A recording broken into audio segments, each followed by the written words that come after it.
Hi, guys, and welcome to our season review of Invincible. So we're a little bit late on this train, unfortunately, but we're here. We got on the train eventually, no pun intended. If you've Do we seen the really want to get last on That's a trains episode, lie. now? Yeah. Do we really want to get on trains now? I don't know. uh, not in that universe, absolutely not. Well, I don't want to be in that universe anywhere anyway because humans are just fodder. But obviously, so we didn't review every episode, but like I said, we're gonna just review the season as a whole and go over the main characters and give our overall thoughts. So joining me on this review, Soul, how you doing? Doing good, doing good. It's a nice and warm day here. I don't know what the temperature is, but it's getting summertime's happening, baby, summertime. Yeah, it's hard to believe it's May already. Where is this year Right. going? So it's basically almost halfway done already. Across the pond, Boggs, how's it going? Yeah, nearly half the year is done. You're correct, Sean. What a good spot that is. But anyway, I'm fine, thanks. Yeah, it's kind of not too warm here. It's kind of cold as usual, but yeah, apart from that, all good. I want to thank Sol in particular for putting me on to Invincible. I did see a lot of hype about it. Saw my friends watching it. I just never gave But it a when you say the chance. I don't know word, why. then you have to Yeah, see the true. image. Yeah. True. I have seen kind of images of the graphic novels and stuff, kind of recognize the characters, but never got into it. But kind of Soul sat me down and goes, "You need to watch it." And I'm glad she did because I really liked it. And that was a part of the joy of me watching it. I had no idea about any of the characters, even their names. I didn't know. So it was like fun exploring the world and seeing what happens and learning more about the kind of lore that they have there. But no, I absolutely loved it. So good. Yeah, I mean, I'm the same way. I didn't read the graphic novel. I saw the initial trailer when it came out a while ago, and just like, Mm-hmm. oh, that looks interesting. I'm not quite sure what this show is about, but the animation looked great. And then as the episode started coming out more and more and more, it was just more like it's about and seeing the hype about it, just like, oh, I remember that. I want to get into that. So it was a matter of just like slow and just hearing everybody just like, oh, you gotta watch Invincible, gotta watch Invincible. So just got on the train and I'm loving it. Like not knowing where it's going, not knowing how it compares necessarily to the graphic novel, just liking where the show itself as its own entity, loving what it has done, and obviously, from what I'm hearing, it's a little bit different than the graphic novel, which is great because I'm like, let the show be its own thing, let it do it its own way, which the way it should be. Like if you're adapting things, you don't have to necessarily adapt it word for word, page for page. Like some things work better in animation if you tell it story wise a certain way versus if you're telling it in a comic book or a graphic novel. So I like the idea that they're doing their own thing. So overall, your thoughts of season one, kind of like where it started, where it until where it ended. I loved this show. I was brought onto it because I watch Hyper Heroes, and they say that this is their favorite comic book out there, and that they were blowing so much smoke, going saying this is such like I'm so excited for this. I can't wait to watch this, and so I ended up like just following them on their train and watching it along and watching their reactions and hearing kind of like what the few little differences of the comic book was. And I so far like of what they've been saying, I like the changes that they've made. Robert Kirkman was much younger when he wrote the when he started writing Invincible, and so he's taking now being like an older guy looking back at his work doing stuff. He actually wrote the last episode of Invincible, so like that was him using like that huge moment with Omni-Man and Mark and revisiting it and writing it for TV. So that was really interesting. I loved every beat, every moment of this show. Mark is such a great character. Omni-Man, Cecil, however you pronounce his name, because apparently in the comics he doesn't arrive until the very end of what happens in the last episode. So I love the change of having him there from the very beginning. Like Rudy Robot, he's such an interesting character to me. Monster Girl, I really want to see the backstory of Rexplode because I know that there's stuff there for him. I think I'm gonna venture into the comics, and so I might be a little spoiled for season 2 and 3, but I'm super interested in where the story's gonna go. So am I, and I think yeah, you're right about like being spoiled because I'm like, as you type Invincible in, a lot of it is still referencing the graphic novel. So if you Yeah. like type in a character's name, it's more or less referencing the novel than it is the show. So it's easy to kind of get spoiled if you don't want if you haven't read the book and you're not sure where the show is going. It can easily get spoiled for you. So I think I'm gonna personally stay away from the graphic novel because a there's no guarantee that that's exactly how the show is gonna go because a Right. character might die in the novel but stay alive in the show. Maybe who knows? Or vice So versa. yeah, vice versa. It's totally possible. So Boggs, your thoughts overall of season one? Yeah, like I said, I absolutely loved it. I thought it got better throughout the season. So, first episode, obviously, that ending is great and stuff. And then I did feel like there were a couple of slower episodes, and then just from 4, 5, 6, 7, 8, it just got better and better. I feel like anything with at this point, anything Superman is my favorite all time, uh, superhero, and Omni-Man being this world's Superman. I'm already my interest is there. Okay, so having that character plus I felt like it's like a mix of 90s Marvel TV animation series plus Justice League, the DC series plus the old Batman animation series mixed with the boys. You like shake it all together and go, here, that's basically what it's like. And then with the kind of cast, absolutely stacked. And I love that about Amazon. You can just pause a scene, you kind of half recognize a voice, and you pause the scene, and then you just see the absolute stacked cast that it's got, ranging from all areas of sci-fi or just general kind of uh, you know high caliber actors. It's fantastic, and there's some of the attention to detail, which I'll talk about later about some characters, but the small attention to details in scenes. Even that I forget the character's name, the devil detective. Damien Darkblood. Yeah, and just seeing the cold breath of, I just love that stuff, that world Yeah. building, and even just weird things like people's teeth getting knocked out, and just like the just small attention to detail. Just I love, and yeah, the just being the whole kind of Superman lore, being like a basically, he's well, they're all from Justice League. There's a Batman character, there's a Wonder Woman character, there's Superman character, whatever, Well, especially at the and beginning. yeah, exactly. Yeah. So, especially that first episode, I was like, "What is this like a pure copy of Justice League?" But yeah, being that being the kind of overseeing evil arc of the series, in effect, I do love that.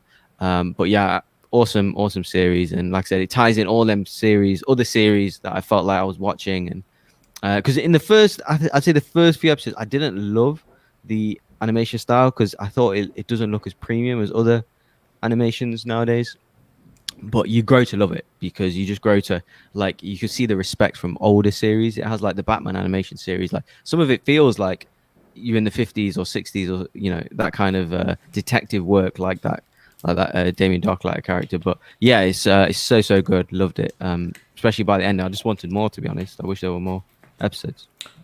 I wish there was more too, and it's great that on the eve of the episode 8 coming out, they announced that we're not only getting season 2, we're getting season 3. So I'm loving that they renewed both at the same time because and then they already know like, hey, we can plan out season 2 and season 3, knowing exactly kind of where the story can go, and then maybe because announcing it together, there won't be such of a gap of time Yeah. between when we get 2 and 3. So that's great. So I think what we'll do now is just kind of go over all the main characters and kind of give our overall thoughts of their journey throughout the season. So pretty much let's start with obviously Mark. I It's interesting. I felt a little differently about him as the show went along. Obviously, like when we first meet him, he's this young kid who's kind of down on himself, not very confident. Finds out he gets his powers, and then he slowly goes through this progression. And I was getting some Peter Parker type vibes from him a little bit. So it's funny you were saying that, Boggs, about how it reminded you of a lot of those Definitely. shows. I was getting Peter Parker vibes. It kind of reminded me a little bit of if Peter Parker if Ben had powers, and then the kind of like that's him and Omni-Man's relationship, kind of like that's how the show started for me. But obviously it changed as it went along. But for Mark, the only thing I hate about Mark is his name. I think the name Invincible is stupid. But put that aside. I love this character. I love his progression. I would hate to be a dentist in this universe because the amount of teeth that get knocked out is just like Mark shouldn't have a smile anymore. He just shouldn't. Maybe it grows back because he's Viltrumite. Like that's what I was Maybe. thinking. I was like, his teeth came back in perfectly. I was like, it must be a Viltrumite thing. Maybe, or like they just got like some spare teeth later on because he got all of his teeth knocked out basically. But I just liked his journey and his progression throughout, like him learning how to use his powers, him struggling with obviously having a relationship, having a friend, not understanding the balance between like doing high school and being a superhero. So I like that trope. It's funny how this show is a little tropey, but not at the same time. There's opportunities where it could have gotten really, really tropey, and it didn't go down that road, which I love. But overall, I like Mark's character. Boggs, I'll start with you. What are your thoughts about Mark? Yeah, really. I also got Peter Parker vibes from the old kind of animation series and stuff, and you know the whole coming of age thing that he goes through, or like being a teenage hero, falling in love, even dealing with the things of being a hero and like kind of suppressing his education and stuff like that. They even bring up that what to prioritize. He goes to university, college, whatever, and he kind of understands that, oh, maybe I want to do this, that kind of thing. So he's always struggling with that balance. Very talking about balance, very Cobra Kai-esque. I felt some of the being in school, being in school and learning like lessons and just about life and being because I like the stakes in this, because you feel like Mark can die like throughout again, I don't know the series of this. Okay, in the back of your mind you kind of know he's not, because he's the main character, but like so many characters, like we see in the first episode, they get killed off and they're not afraid to bring in characters and kill them. I don't know if he's going to get killed off in this. Obviously he's the lead, so I did have that in the background. Maybe I didn't think 100% about that with this character, but with so many other characters, like the awesome storytelling in every single episode, and it's really funny as well. It's actually a hilarious series, like and so many, like he's obviously going through girl problems, he's going through mom and dad issues, the college stuff, learning about his powers, his dad kind of keeping the secret stuff away from him. I thought it was so good. I don't mind the name Invincible, because they have a play on it, with in terms of the cutscene, the more blood on the background stuff. And I don't actually like the name Mark too much. Like it just seems like such an ordinary guy. He didn't have like a I don't know. It didn't seem so special. Just like every time they called Mark, I was like, oh, okay, it's a bit dull. But I was expecting more of an elaborate last name, maybe. Grayson? Not really, because he's mixed as well. Like he's mixed race, right? He's half Chinese, I believe, and half half Caucasian. So I did half Viltrumite even. So so I was expecting a bit more of a let's say an ethnic name. So I was every time I heard Mark, I was like, oh, that's a bit dull. But no, these are small tribes I have with it. But no, I really liked him, and like I said, he's the amount of teeth he gets knocked out, and how much beatings he takes, and these are like he's stepping into that world, I felt, and that's what I mean about the stakes. Like every time he tried to be that hero, outside of things that he could hang with, like some of the smaller alien stuff, or people that were less powerful than him, anyone who's on his level or more so, like he just got nearly killed at every instance. And and the graphic nature of it, absolutely fantastic. And very he again Cobra Kai, but he reminded me of Miguel in Cobra Kai. Like he seems to always have the right intentions, or do the right things, or have the right character. I've not mentioned it before this. I don't know, I should have mentioned it. But no, honestly, he reminded me of Miguel from Cobra Kai. Like he's kind of stuck in the middle of stuff and going through girl problems and like education and stuff like that, and kind of learning, like getting stronger throughout the series and trying to have that stability and stuff. So I thoroughly liked him, and he's got a lot of charm and the right voice character as well. I felt like he was really warm, which he needs to be, because he's the heart of the story. So I love this character.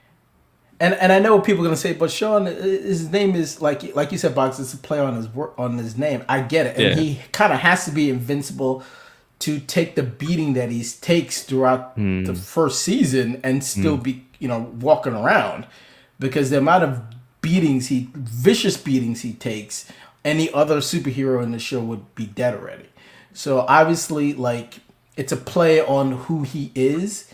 He's kind of invincible, but not really. I get it, but I just think especially the emotional stuff. Like towards the last Yeah, few yeah, episodes, yeah, how yeah. many people you see die in terms of just regular humans, and like you're Oh in god. his, yeah, you're in his like eyes, or you're in his steps, and like he just sees people dying and crushed on and stepped on, and just hundreds, going into the last few episodes, and if not more, and you just kind of feel so like he's the only kind of emotional whole point in the story. Like, look what he has to kind of see. That's what you see it from his eyes. So I do love that because he's the kind of most human character, I feel. Yeah, yeah. So your thoughts on Mark? Yeah, I loved Mark in this. I loved kind of just the struggle throughout. So at the very beginning, his struggle is how do I balance being a normal teenager who wants to have this beautiful girlfriend and then also be a superhero.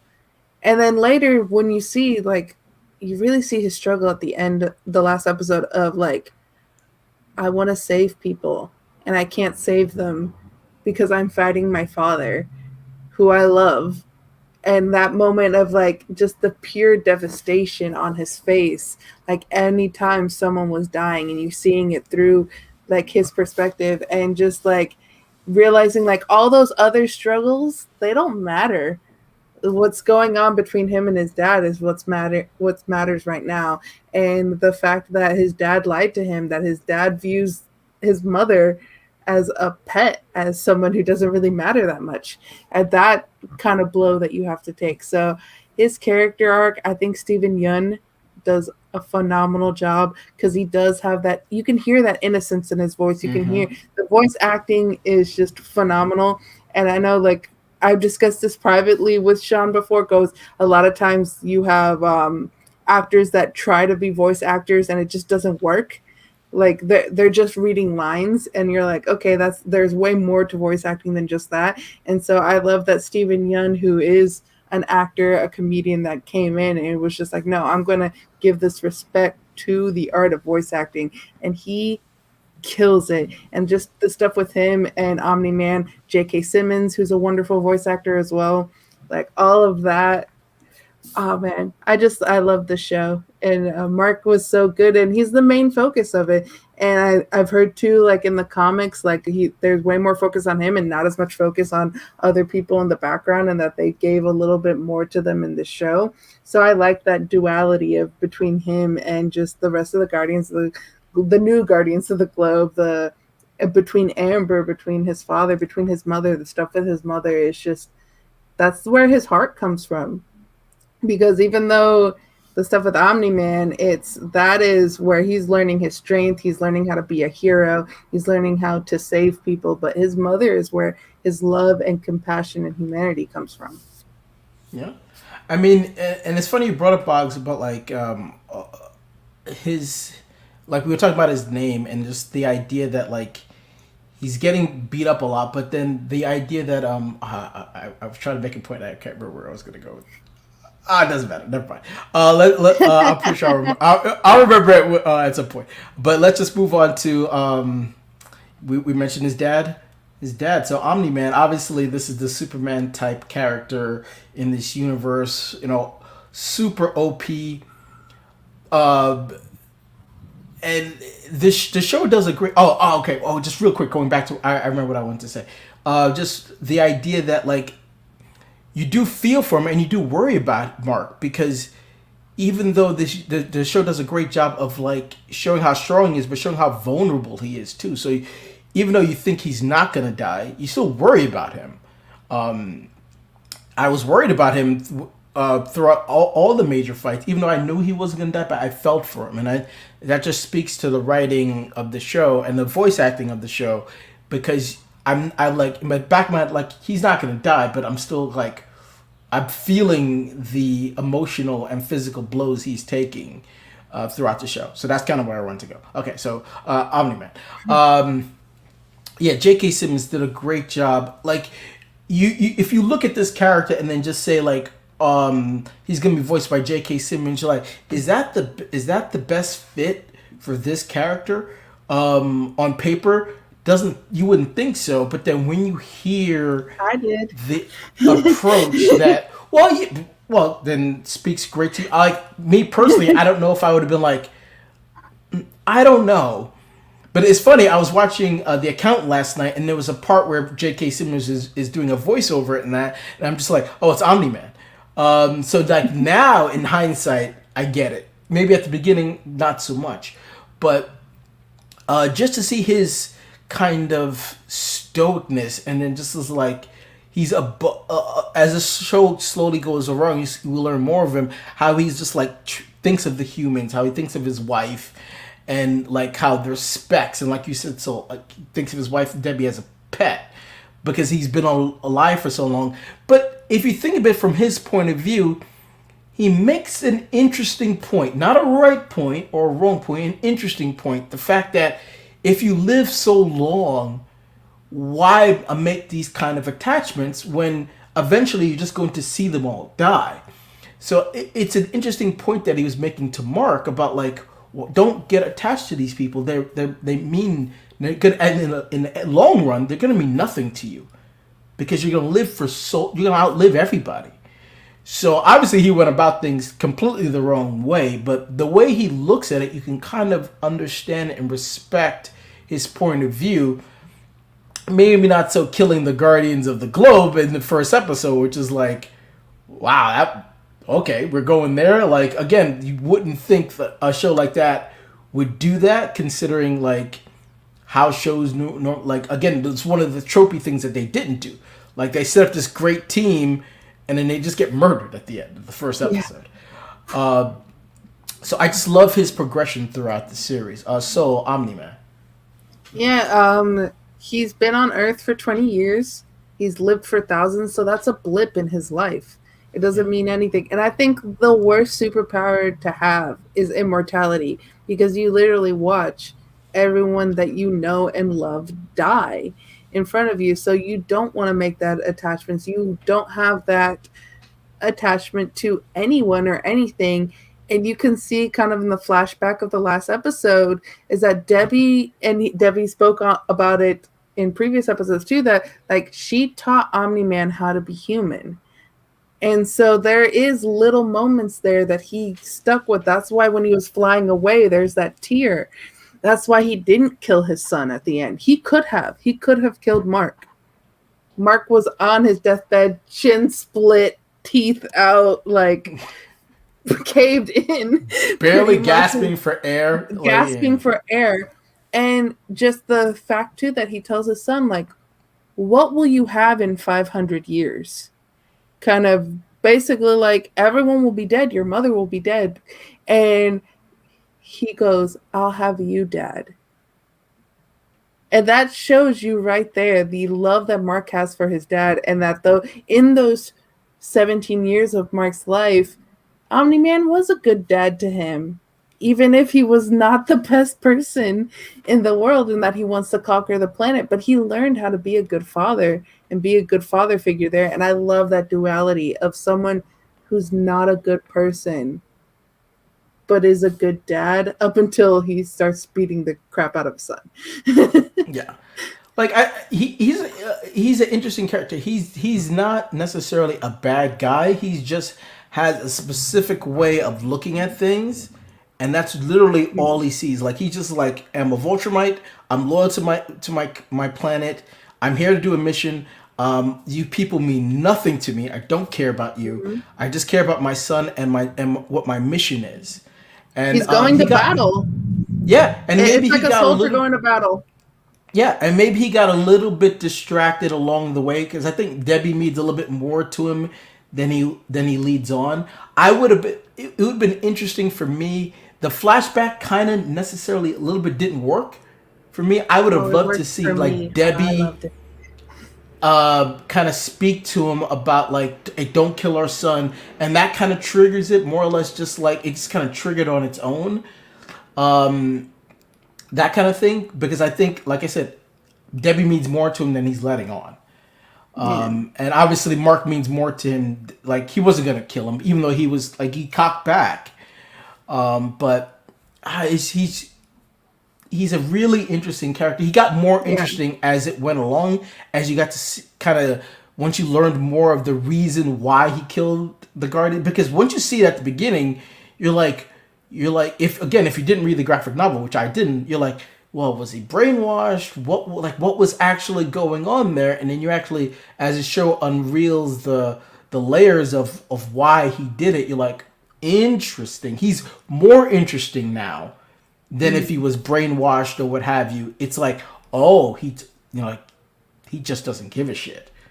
Interesting. Yeah. Okay, he doesn't value these people. Interesting. Like, he thinks they're specks of dust. Interesting. Because, like, he's lived so long. He's like, he doesn't value their lives. That's why he's just so flippant about just killing random people. He doesn't care because they're meaningless to him. So once we got that out of the way, like, once you found out about him, just made him a lot more interesting. And I can't wait to see when he's going to come back at some point. What is he going to be like when he comes back? Time will tell. Box. And to J.K. Simmons, just for a quick point there, I knew he was going to be great in this because he's Tenzin from Legend of Korra, and he's done a bunch of other voice acting stuff before. So, like, I've seen him as a voice actor. And also, I loved that scene, that flashback that he had. It worked for me completely. Now, Boggs, I'm sorry. Yeah. Like, he is absolute, by far and away, the best part of the series. Like, here, I did know J.K. Simmons was this character. Like, I did see pictures of that, but I didn't have any other context. And then as soon as you hear him, and then you realize J.K. Simmons' kind of variety in playing conflicted characters, which I think I told Saul recently. I recently watched I forgetting the name now. The drum thing. What's it? Whiplash. Yeah. Oh, Whiplash. Yeah. And honestly, this character, some of the tropes in this character is really similar to Whiplash. Like, the kind of plays like the good teacher, and then he kind of turns on his students. So really similar to these character tropes. But yeah, so many things I just want to touch on what you guys said there. So first of all, yes, it is of that Superman-esque in terms of Kryptonians kind of culture, but it's very similar to Homelander. Actually, I felt like it was more similar to Homelander. And a kind of good mix of them both. But obviously, with the kind of Viltrumite law of they're basically conquerors. Yeah, they're kind of they are dictators, and they're murderers, and they kind of a bit like Thanos. I felt like destroying half the kind of half of humanity, let's say, or half of the living creatures. And I thought, these are like tropes from they're getting it from everywhere. See, like the boys from Marvel, from the MCU, all kinds of things like that. And going on to that scene, that the kid scene there, where I don't know, they seem to show a lot of the mountain scenes. I think they look gorgeous. Like, I don't know if it's Everest every time or something like that, but they end up fighting on mountains. I think that kind of that whole Olympian Greek god thing is like synonymous with that. So I did kind of catch them references, and when he stops to kind of when he stops punching Mark, and it's the teeth that cause the flashback. So the teeth, he sees where his son's playing baseball, and he had the nice family moments with Sarah O's character and his son, and him kind of being more open-hearted and warm-hearted to his son. Because he felt like he's wasting time, playing sports and stuff. So yes, it was the teeth reminded him of the caused the flashback, and I thought, it's really sweet. Yeah, I got it. So I absolutely love that. But his whole arc throughout the series, yes, causing all that damage in the first episode, then it doesn't get answered to the last episode. I genuinely thought I would get super frustrated with that. I think I did for like 1 or 2 episodes. I was a bit like, why are they not addressing, like, why did he do that? And then the way they kind of stretch out via other characters like Cecil or his mother, or other character, or the detective, the kind of doing the small, keeping us interested, and then kind of going through other stories, arcs as well. That was like, and then to talk about it at the end, I mean, I thought it was so good, and building up, like establishing like he's 1,000+ years old. That was maybe one of my favorite scenes that I thought, you kind of world building instantly, like, okay, like you kind of get it. The whole Thanos-esque plus Superman, like is kind of, I loved all that kind of world building and stuff. But my 2 favorite scenes of him was, he wasn't even in one scene. It was when the kind of the new team were fighting. I forgot the when they try to that character with the mask and they're fighting in the office. I forgot the character's name. Yeah. When they're fighting, that wolf guy is kind of about to kill Mark, and Battle they've Beast. killed a few of the they killed a few of the. I love that that character, by the way. He looks so weird. I thought, what's this guy going to do? And I was like, whoa, he's badass. And then Omni-Man was just waiting outside. He knows Mark's in there. He knows he's going to get killed. He knew that all get. He's just literally hovering in the sky, Superman-esque, Man of Steel-esque, and he's just kind of, as he's, getting medical attention, in the end, he sees him like just with his cape floating in the back. I just love that scene. He didn't even speak in that scene, but I just love the evilness of that. It's like you're letting your son nearly die. Yeah. And he's just he's in complete control, even though you're not in the scene. Like just the power of him. And they do refer to him as the most powerful being on the planet, which obviously he is. And the whole, obviously, I don't know if we're going to address it now or later, but the train scene, like I thought, what the hell is this? Like the creativity of it, the gruesomeness of it, the evilness of it, shock value of holding, being the two characters there and then putting his face through it and then just watching dozens and dozens and dozens of people die in seconds and not having any remorse or thought like they're just ants and stuff. Absolutely fantastic imagination, and to seeing it happen, and not just this scene, seeing again the whole the city scene, very Man of Steel-esque in terms of with him, Superman and Zod fighting.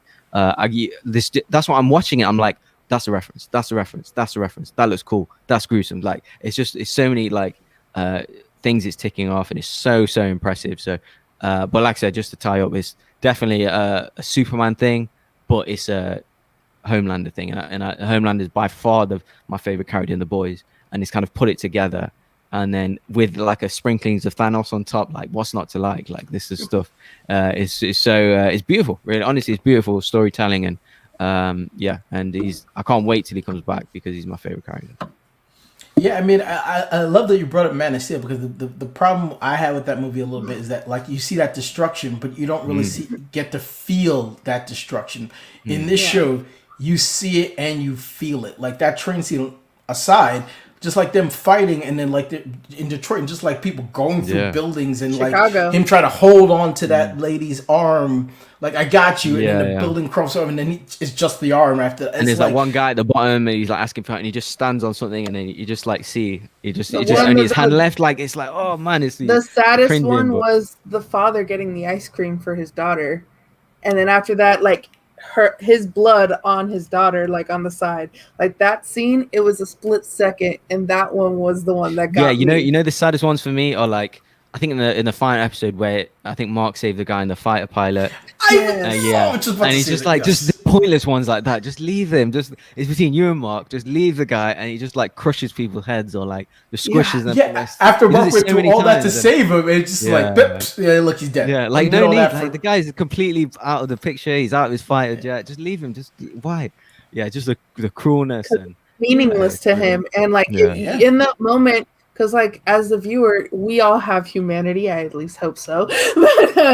And so then when we're watching that, and we're watching a person with zero humanity, like, and that's why it's so shocking to us that he's just like the devastation. And I've talked, to Sean and Boggs about it. It's Man of Steel, but you're seeing the people dying. The other side, yeah. Mm-hmm. And that's what I really love about it. So that's why Batman was so pissed. Well, imagine if Batman was here, you'd be like, "Do you bleed? You better." Okay.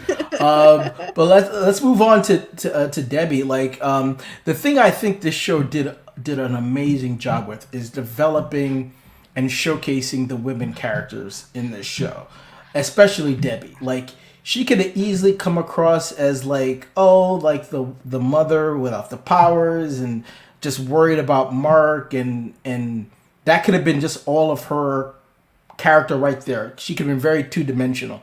But I love the fact that she's like, concerned about what happened with the Guardians, and like, how did that happen? And she slowly started to piece it together all on her own. No one really Damian Blunkett kind of pushed her a little bit, but she was kind of curious before he got involved. Obviously, like, he made her more curious, but I love the fact that she figured things out on her own.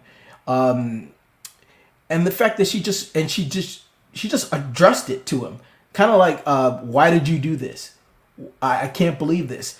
So I love the fact, and Sarah O just brings so, and so you guys have brought up like the voice casting in this. She brings so much life and strength to this character alone that, again, another show might have written this character completely differently and more submissive. But I love the fact that this show did not, because it gives it show another level of intrigue, that she just is like, you know what, I'm done with this. She's like, get out of my house. Not really giving him the benefit of the doubt, because he technically really hasn't earned it. And especially like to see her reaction to when she's hearing everything that Omni-Man is saying about not only Mark, about the Guardians, about how he feels about her. When she said that she was just a pet, you could just see like, like all my love, all the life we have together meant that to you. And honestly, you could see like she really loved him. She loved this man. And she thought that, she could change him, and she thought she was changing him. Like, but obviously she didn't. And like that comes as a big shock and a big blow to her. So it's gonna be great to see like how she handles this going forward. Like the last time we saw her, obviously she was crying in her bed of like just the weight of all this information. Just she broke down. So it's going to be interesting to see where she goes. But again, I just love the fact that the show gave this character the respect that I think that she deserved. So Boggs, your thoughts on Debbie here?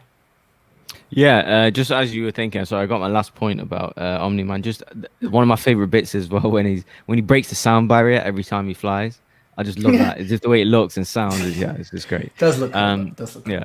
Yeah. With Debbie, same kind of thing as what you said there, Sean. So she kind of a part of again, numerous things did, but a part of her character arc, it reminded me of Batman the Animated Series, where like the detective, the normal kind of regular human being the detective in this kind of mystery, trying to solve it herself, and having her suspicions along with the Damien character and Cecil, and with Mark Hamill's character as well, and being obviously a mother to another superhero, and just living her daily life. Very interesting. You kind of also put yourself in her footsteps, and having and hearing obviously all the stuff that she goes through. And I saw a bit of a bond with her and Cecil as well. I don't know if they maybe hook up later. I don't know. I've got no idea. But I kind of saw I kind of saw something there. I was like, oh, okay. They could. You never know. He seemed to like go out of his way a lot of the time for her, and try and save her and stuff. So just being because in a way she is one of the more vulnerable characters of the series, like being kind of with Omni-Man all the time. You do feel for her. And then when she discovers things, seeing his blooded suit, you're like, oh my God, what's going to happen to her? And then, just seeing her, hearing what she has to go through, with obviously seeing them fight, seeing her son and her husband fight together, trying to kill each other. Yeah, it's definitely crazy. I will say though a little bit that I did feel like in the last episode or two, I did feel like it was respectful of her in generally. I did feel like, it's another scene of her crying. Oh, she's crying again. Oh, she's crying again. Just a little bit. I did feel like they did one too many scenes of just her breaking down. Like, I felt like she could have done some other things overall, but it didn't massively bother me or anything. I just felt that it was a few too many, just being emotional. Obviously it's hard, it's like a funny thing to pick on because obviously it would be, but I just you'd felt be like crying too, Bugs. Well, she was breaking down over different parts of it, like because it was slowly being revolved over time, so like shown over time, so she was breaking down about different things, but I get what you're saying. Because she was like the least, like, because she was the only one that was doing it as well, which did bug me a little bit, but everyone else are basically superheroes, so I do kind of understand that. But she just a little bit, I'd say, but not massively. But overall, really good character. I was super. Felt sorry for her in the end. because yeah, she's kind of turned around. So I think her and Mark have obviously had the like, you know, being them, her just crying on her bed, because at least Mark can do things. You know, he's a superhero. He's got friends. Who's she got really? You know, apart from him. So I did feel, you know, I still She's got felt her art. vulnerability at the end. Yeah. She's got art. You know, they open up a bottle of wine together. So that was interesting. Like, I think that was whiskey, man. well, yeah, actually, it was whiskey. Yeah, so Same her glass. actually ending up with Mark art would make more sense than Cecil. But I love, like, I'll get to you in a second. So the scene that I really like the most about her is when she figured out how long it would take him. If she's like, oh, I want this from this from there, da. So like, I know exactly how long it'll take him to get all those things and come back, so she could search the house. Like, that alone was just like, That was good. that was a great scene. Yes. Because Like detective, you know. yeah, detective work, her figuring out, like, all right, if I tell him to go here, it'll take him out. Like, I love that she figured out that whole thing. So like, because they could have obviously she could just stumbled upon the suit like organically, and I think he left it there for her to find eventually. Like, you don't leave it in the house, like, that's just stupid. So I think a part of him wanted her to find it, but I digress. But I just love that scene. So your thoughts on Debbie? Like I said earlier, like, Debbie is the humanity of the show. She's the one who's taught Omni-Man. So I venture that we'll see Omni-Man again season 2 or season 3, and like, whatever little humanity that he does have, that is because of Debbie. And just, I love too the fact that, like, her son's a superhero. She's still going to be his mom, still going to make sure he gets sleep because he has school the next day, still going to treat him like a regular kid, even though he's not a regular kid, he's a superhero. And that was my favorite moment of hers, was just the talk that they had outside. He's still trying to learn how to land, he's destroying their backyard, and she's like, go to sleep, I have work, you have school, you need to go to bed. And he goes, make me. And she goes, does that make you feel strong? And that moment right there, I was just like, that shows how strong of a woman she is. Even later on, she's not crying in front of people. She's saving those moments for herself when she's alone. She thinks that she's by herself when she starts to cry in that hallway. Then Cecil comes up, and then she's just like, okay, let me wipe the tears away. I need to be in mom mode. Whenever she's with Mark, I'm in mom mode. I'm not crying in front of him. And so I think that too shows just her absolute strength there. So that's why I didn't mind the crying, because like, I'd be crying too, but she's making sure that she's keeping that private into herself. We're just seeing it because we're the viewers of the show. But if we were there, she's putting on a strong front. And then the other thing too is, she knows that her husband is the strongest person on that planet, and she still stood up to him. She still said, get out of my house. He could have killed her then. He could have done anything, and she didn't care. She was still going to be the strong woman that she is, and that they've showed throughout the entire season. So I love her character. Yeah, she threw a ball at him. She smacked him. Yeah. Like, all well knowing, like, he could just like snap his fingers and she'd be dead. So again, like, they just did a great job of giving her a lot more to do than another show probably wouldn't have, and I just loved it for that. Going up to another strong character, female character. So I love this character, because again, another tropey thing could have been like, oh, Mark's dating a black girl, and they never ever addressed it. And I love the show for that. Obviously, we're gonna eventually get to a point where it shouldn't be addressed, but we're not 100% there yet. So if they were to address it, I would have been like, okay, fine, yes, she's black, whatever. But I love that the show never addressed it, and I was like, this is great. And the fact that she knew this whole time that Mark was a superhero and then still dumped him, I love that too. Just like, it's not about you being a superhero, you're just being a dick. Like, I care about you, I want this relationship to work, but you're not putting enough effort into it, you're not respecting me, you're making promises and you can't keep them, so I'm dumping your ass. I don't give a fuck that you're a superhero or not. I don't care.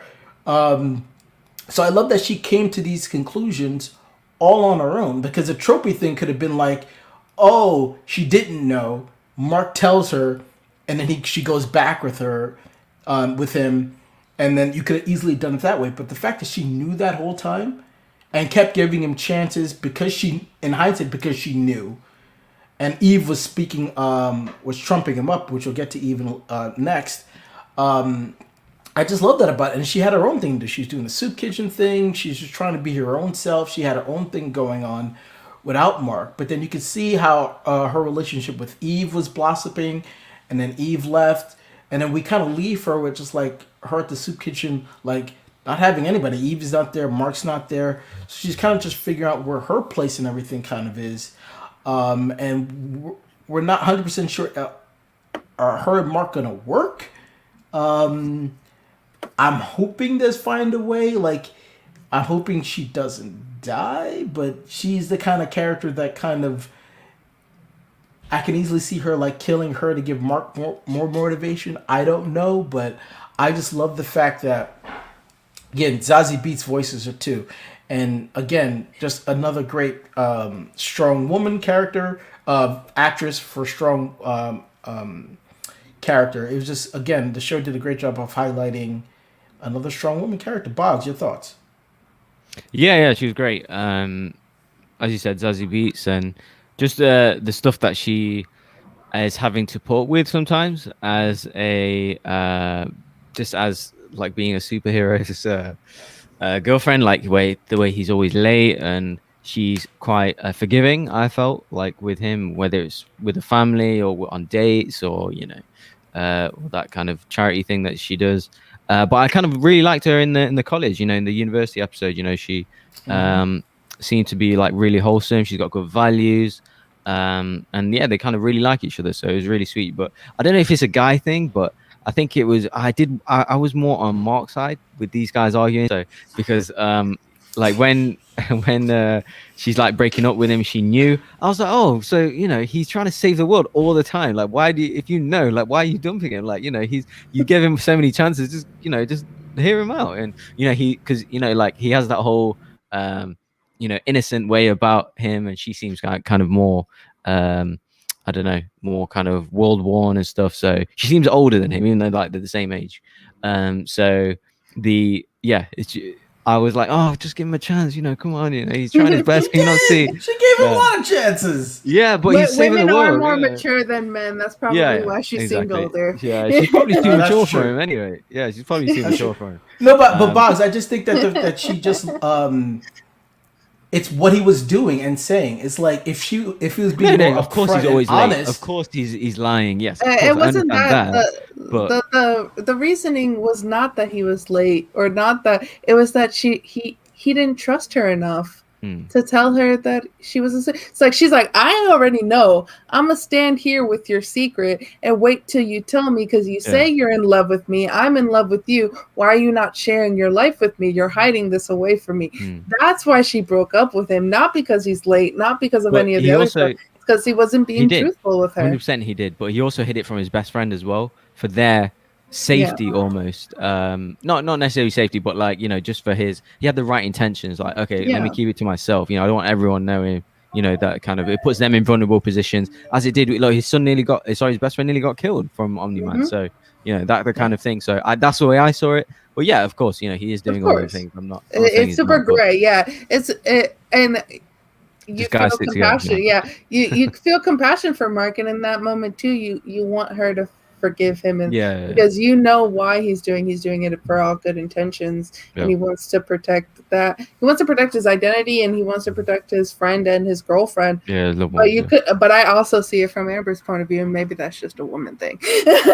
But I see it from Amber's point of view too. I see it too. One thing I love about this show is, in the comic, Mark is white, his mom is white, and Amber is white.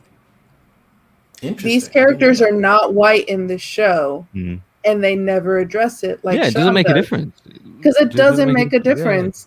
And so it's showing inclusivity the way that minorities has asked for inclusivity. Just like, have us be there. You don't need to address it. We just want to be there. So I love that about the show. And then she's a superhero in her own right. Like she knows everyone at the food kitchen's name.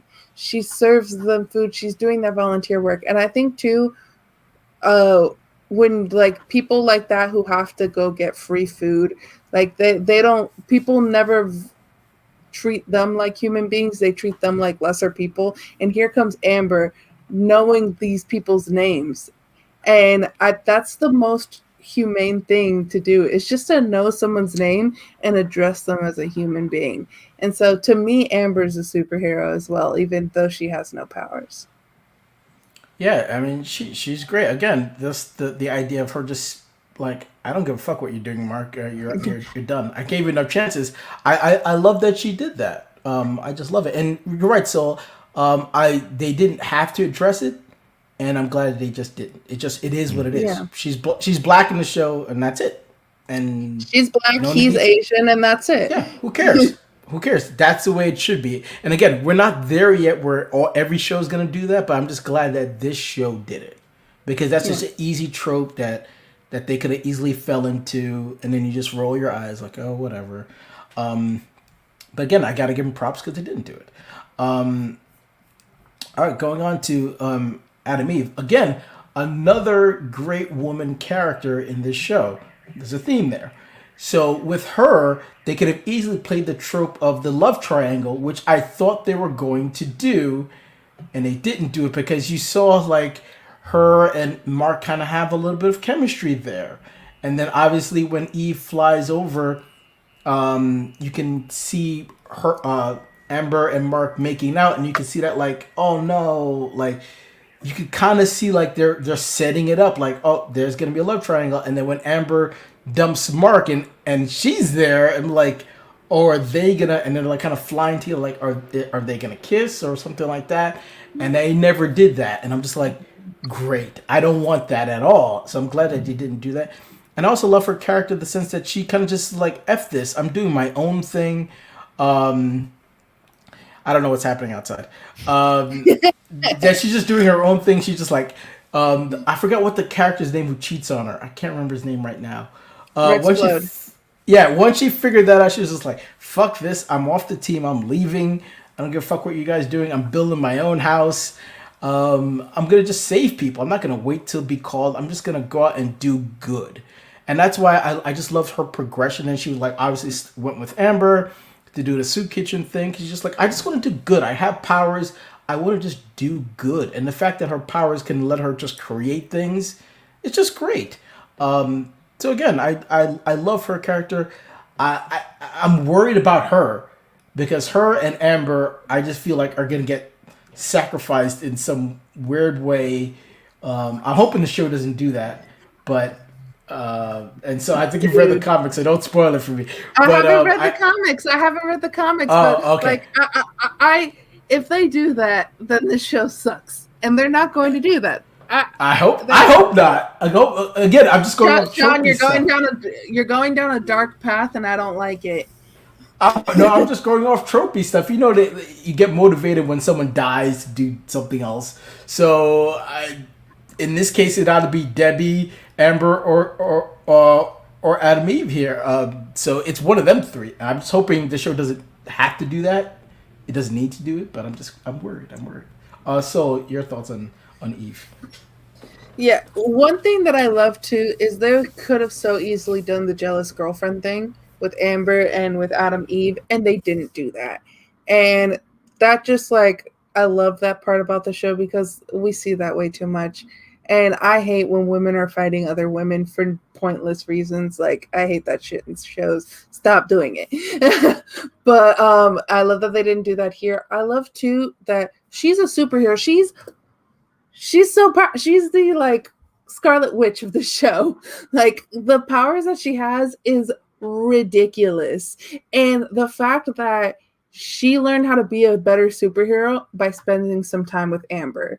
She's like, and when she tells Mark, I saved more people in these 3 days than I have in the last 3 years on the teen team, because she's just like, why not do all those things that are going to like stop avalanches, or like stop this or stop that, help people with their crops. Like, she has the power to do that. Why not make people's lives better? She's a person that has immense powers, that is doing everything for the right reasons. She's kind of like, in the way where, like, Bog said Superman's his favorite. To me, Superman is always way too OP, and that's why he was never my favorite character. So I was like, how can someone with so much power do so much good in the world? But then I'm enjoying that kind of aspect of Adam Eve here, and so maybe I'm turning around on Superman, Boggs. Maybe. One day. Yeah, Boggs, your thoughts on Adam Eve here? Yeah, same kind of thing. So again, great character. Absolutely Scarlet, sorry, Wanda-esque. Even actually her powers are really similar. I felt like she can build things, and she's built like a little garden for her, and she kind of oversee all the kind of problems that she has to solve. But even before that, in the school stuff, actually how she physically looks, and then seeing Mark as he is, I thought, is this like Peter Parker and Mary Jane? Like, it was just how it was going. They were kind of interested in each other, same kind of tropes, both with kind of their own boyfriend girlfriend type things. I thought they were going to hook up, but I was glad they didn't. Like you said, like they both kind of got other things that they are, need to be concerned about, both in their own little relationships and stuff, and both kind of coming of age. So, but yeah, her powers are super interesting, and yeah, I was glad they didn't do the whole jealous thing, even though they did kind of maybe came halfway and then they'd go back, and but didn't overplay on it or anything like that, or didn't make it like a main arc of the show. And I'm glad they're friends, like two kind of powerful heroes can kind of be friends and have that kind of communication and bond. So yeah, it was cool. But yeah, like I said at the start, I thought, oh, okay, it's Mary Jane, that's the love interest. But no, they kind of flipped it, and she ended up being like kind of Wanda in the end. So yeah, really good character. Well, yeah, she's kind of like her Mark's second teacher in a sense, because Mark's learning a lot to be a superhero from her as well as from Omni-Man. Yeah. So, and I think that's where Mark is getting a lot of his humanity of being a superhero from her, as well as from Debbie. So she's a very interesting character. That's why, again, I'm worried for her going forward, because she's a really beacon of positivity for Mark. And that's the kind of thing that Omni-Man would want to get rid of to kind of prove his point to Mark. So that's why I'm worried for her going forward. But again, I agree with you. Like, the show set it up where if they were to hook up, you're like, oh, kind of makes sense. But I'm glad they never did that. So props to the show. Because, again, it's tropey, but not at the same time. So that's why the show is very, very interesting. I'm just like, 8 episodes, god damn it, why can't we get more? But animation's expensive, especially with this cast. Final main character we want to go through is obviously Cecil. So Soul brought up that, like, he's not introduced. So this is where the show did another great job from reverting from the comics, is that he's not introduced, you said, Soul, until the way we ended season 1, and we see him all the way at the beginning.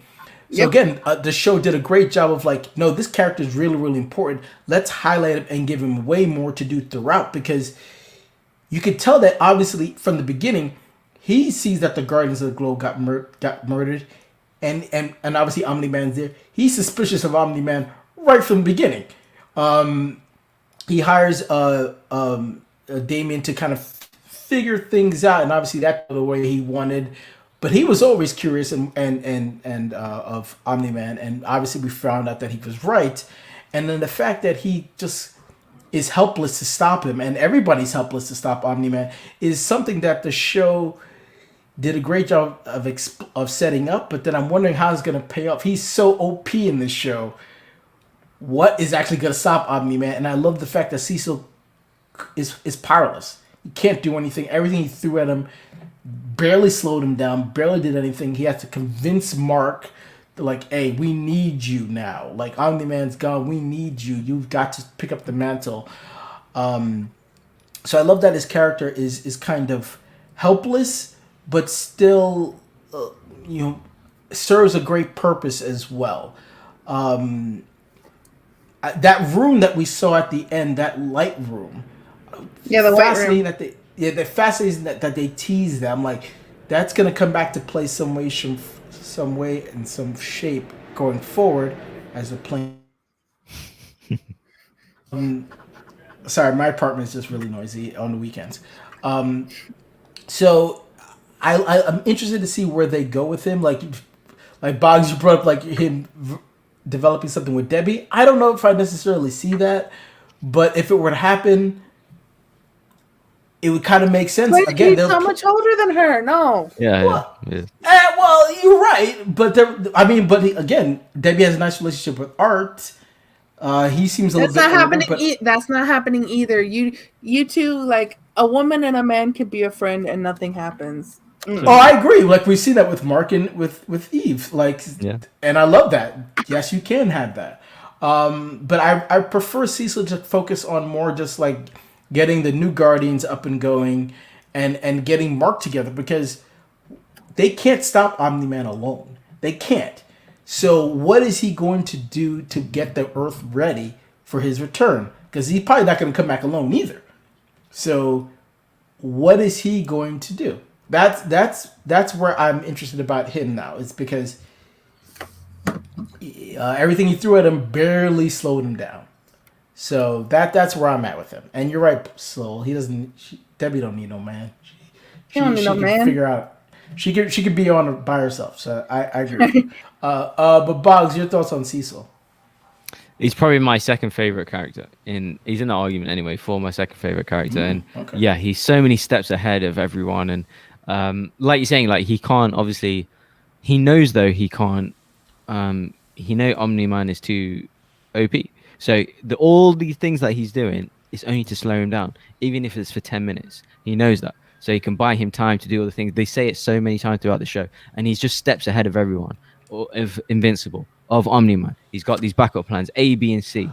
He's already speaking to, the Damien character. He's already speaking to Debbie. He's got so many, just the use of his kind of facilities. I love that teleporting thing that he does. And he's so kind of smart in his dialogue.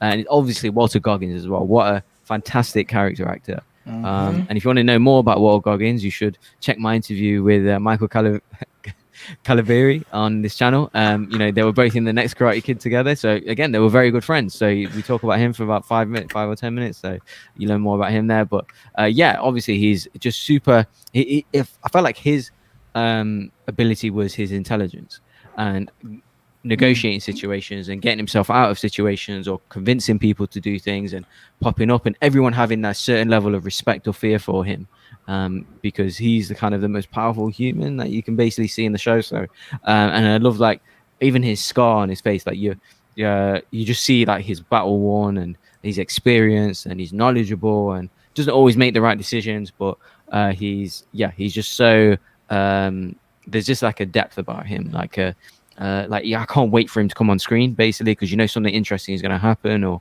he's got something up his sleeve, or he's there to help people as well. So how many times has he helped Invincible, get him fixed up, and other characters? And yeah, he had some of my favorite scenes in the whole series. So fantastic character and great voice acting as well. So yeah, love.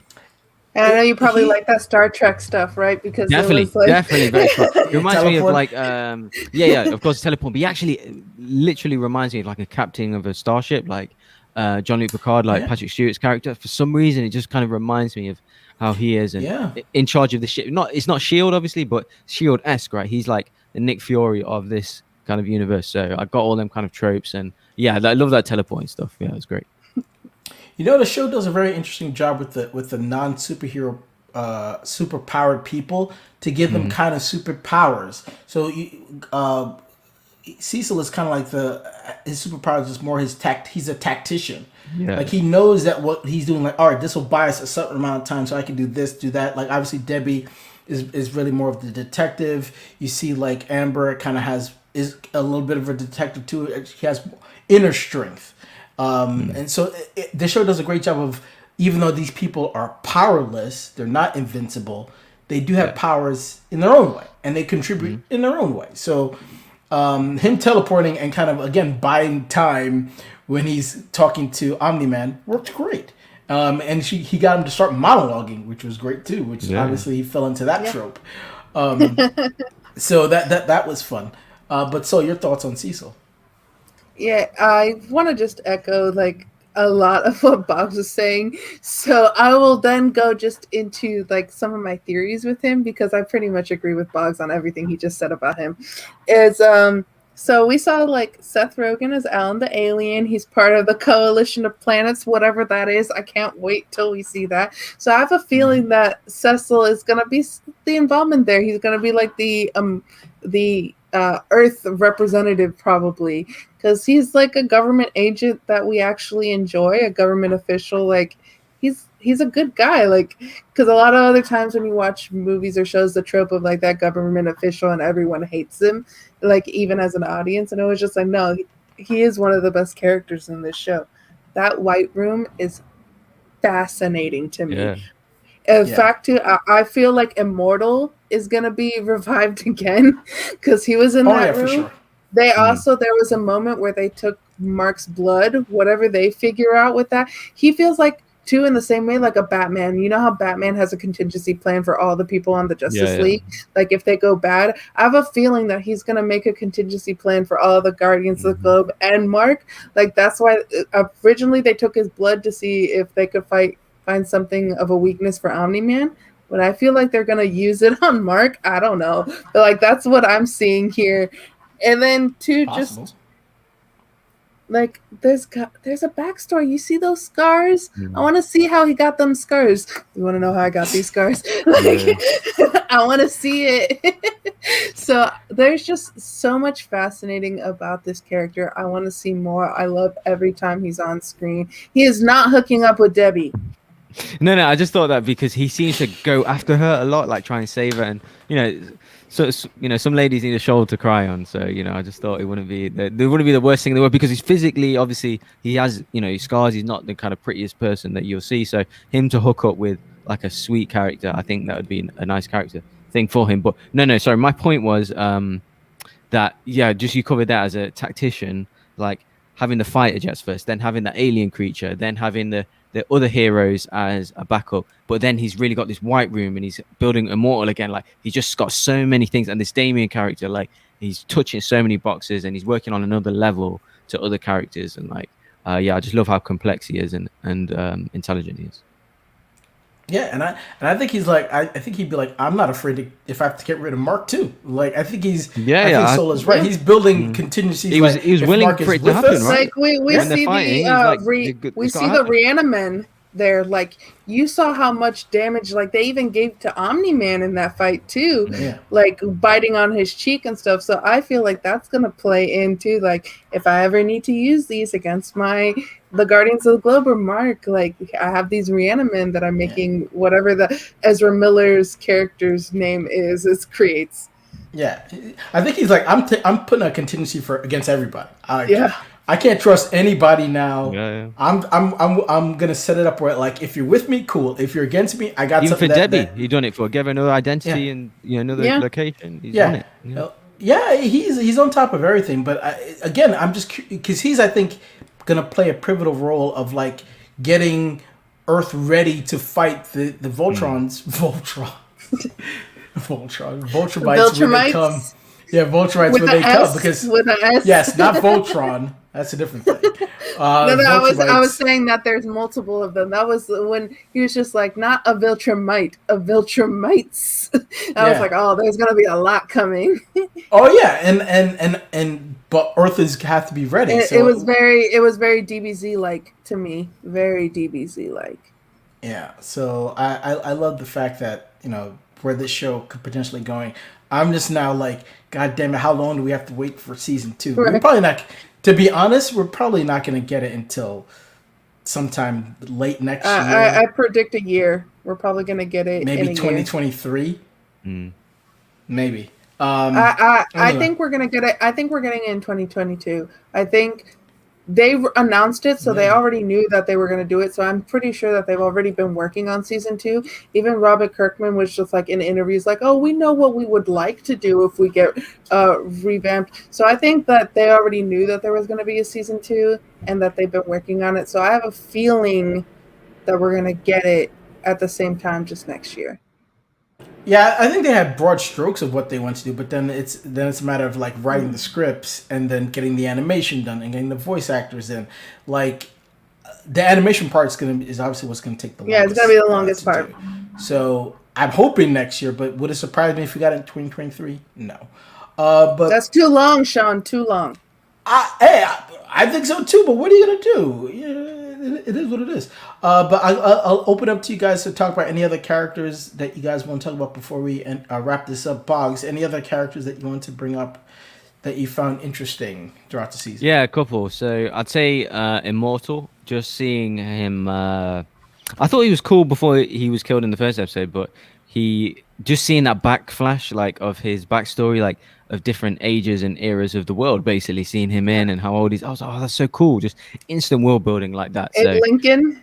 yeah, exactly. Yeah. Yeah, I love that. Love that stuff. Like you want like, oh, hold it there. I want to see more. So, yeah. So I love I want to see more of that character. I got to give a shout out to that the robot character, and because when I was just kind of watching him be, and the way his dialogue, the way he presents himself, the way he acts, and I literally thought it's like Spock.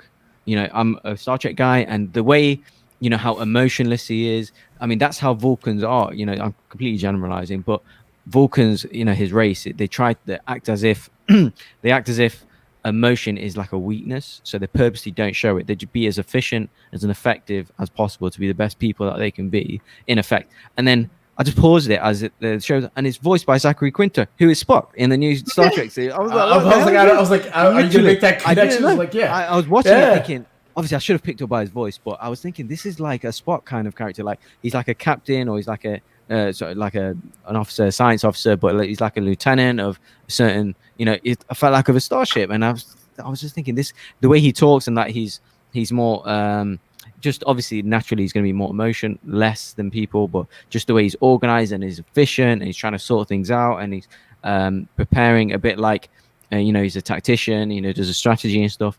And I thought, very Spock-esque. And then I've paused it and he's Spock.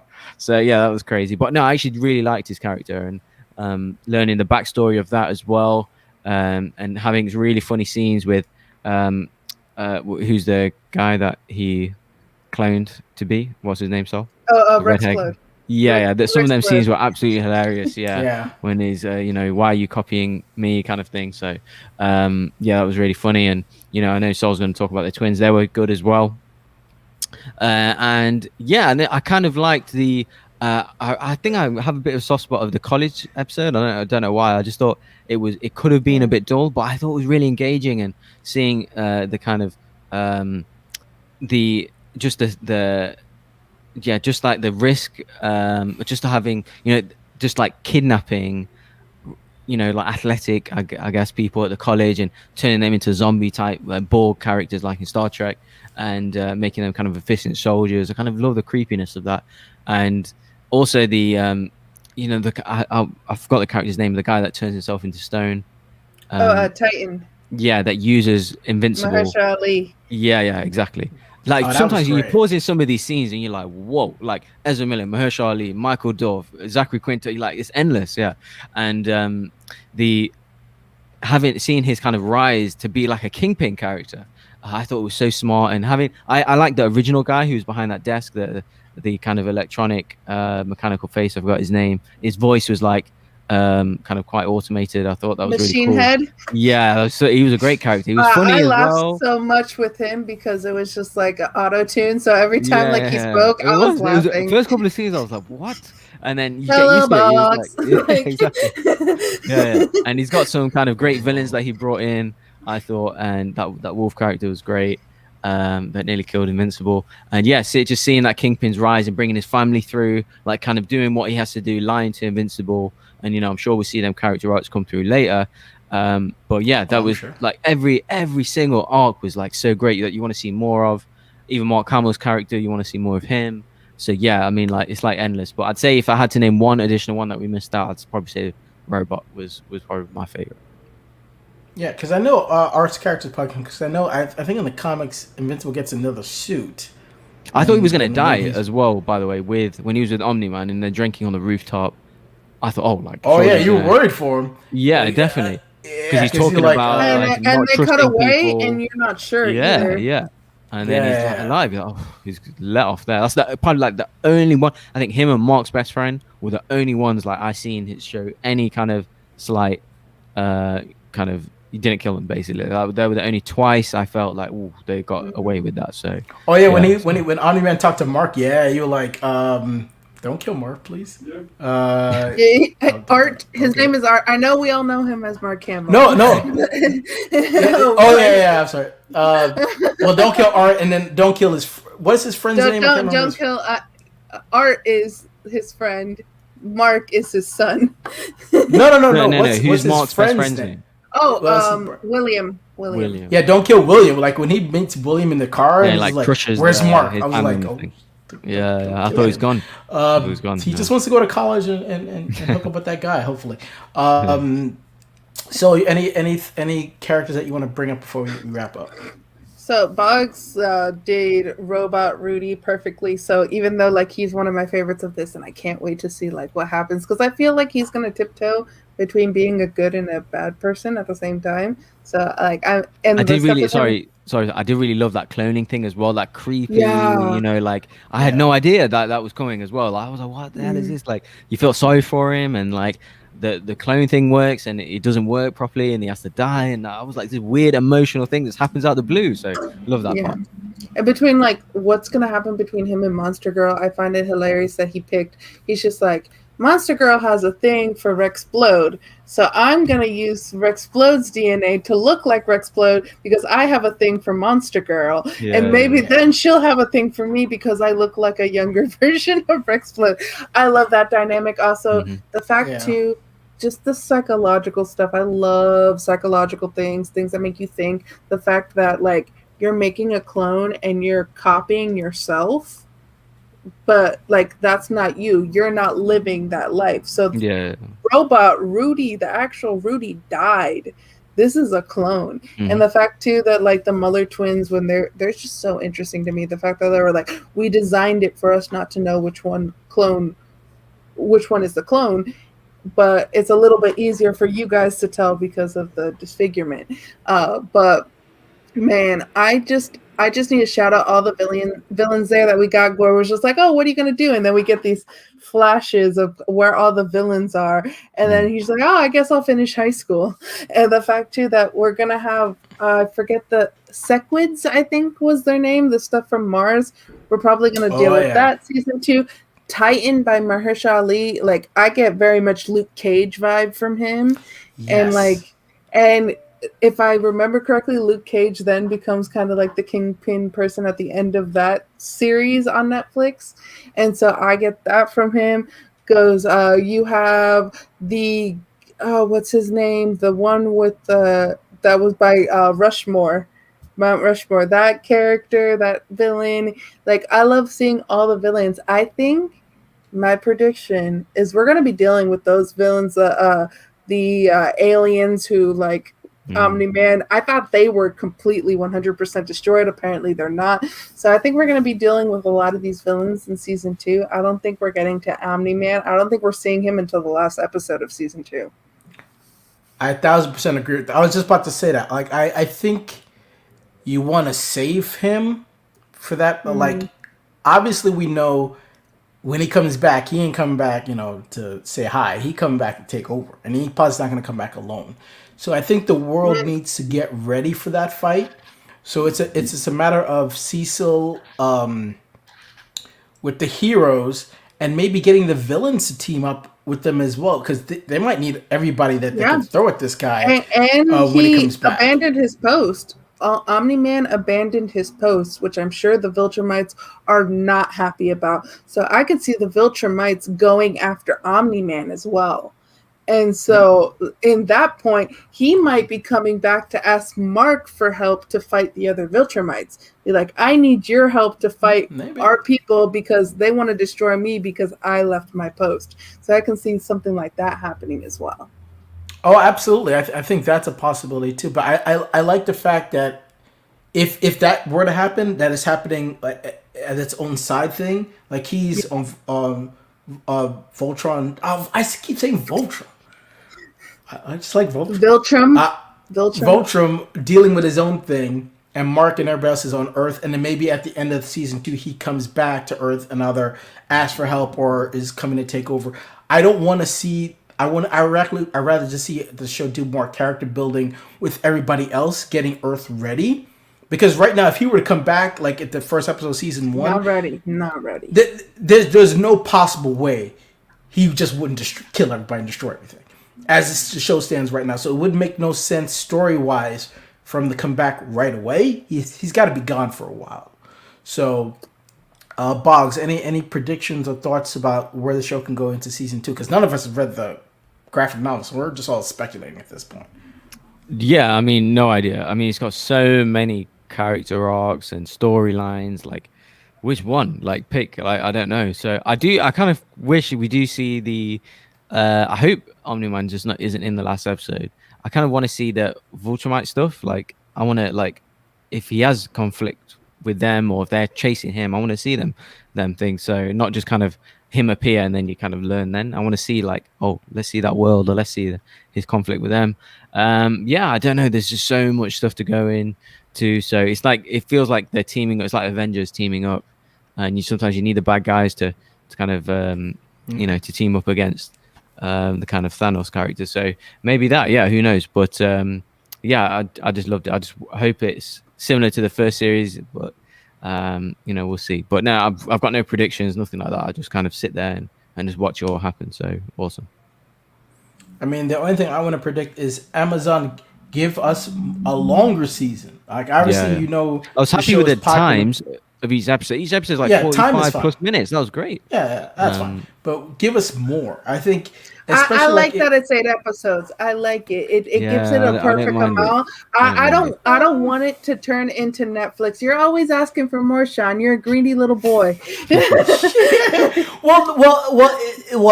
only reason I'm asking for more because in my mind, if you're gonna take the approach of getting Earth ready, I want to get more backstory for all these characters that they're gonna be using to fight against.